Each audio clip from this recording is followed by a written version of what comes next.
नई परीक्षा की तिथि घोषणा किया है। 21 जून को री एग्जामिनेशन की डेट घोषणा की है। मित्रों, मैं 2-3 विषय आपके सामने, आपके माध्यम से देशवासियों के सामने, स्पेसिफिक स्टूडेंट्स और उनके अभिभावकों के सामने रखना चाहता हूं। हमारी सर्वोपरि प्राथमिकता है छात्रों की भविष्य, उनकी परिश्रम के प्रति संवेदनशीलता सरकार की सदैव है। 3 मई को एग्जामिनेशन हुई। 7 मई तक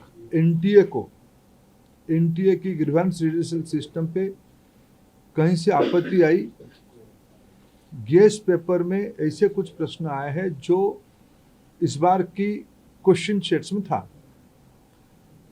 तुरंत ही हम लोगों की वहाँ चर्चा हुई। एनटीए ने और सरकार ने, education department, higher education department ने तुरंत उसको प्रारंभिक थोड़ा इंक्वायरी किया, एजेंसियों को दे दिया, भारत सरकार की एजेंसियों को दे दिया। भारत सरकार एजेंसी संबंधित 2-3 राज्यों के साथ जुड़ा हुआ विषय था। प्रथम दृष्टया में राज्यों की एजेंसियों से संपर्क किया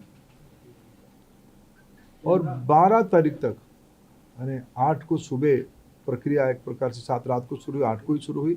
8, 9, 10, 11 3-4 दिन में जब हमको स्पष्टता हुई, हम कंफर्म हुए हैं कि इस बार गेस्ट पेपर की आड़ पे क्वेश्चंस बाहर गया है। हम 12 तारीख को छात्रों के हितों में, हम नहीं चाहते थे कोई गलत कैंडिडेट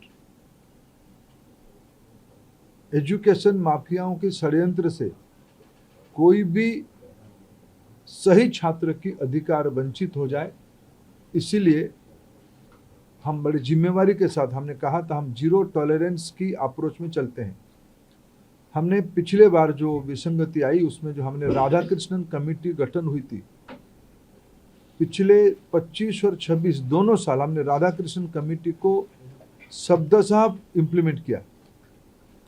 उसके बावजूद भी ये दुर्घटना हुई। इसलिए हमने पहला हमारे निर्णय हुआ कि हम परीक्षा को इस बार रद्द करते हैं। हमने 12 तारीख को परीक्षा को रद्द किया।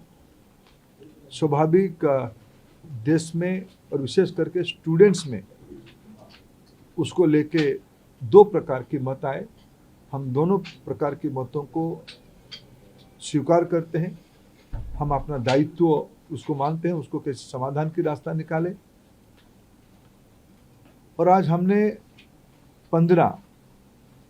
आज नई तिथि के साथ आ रहे हैं। लगभग आज से 1 महीने से थोड़ा 1-2 दिन के बाद नई परीक्षा होगी।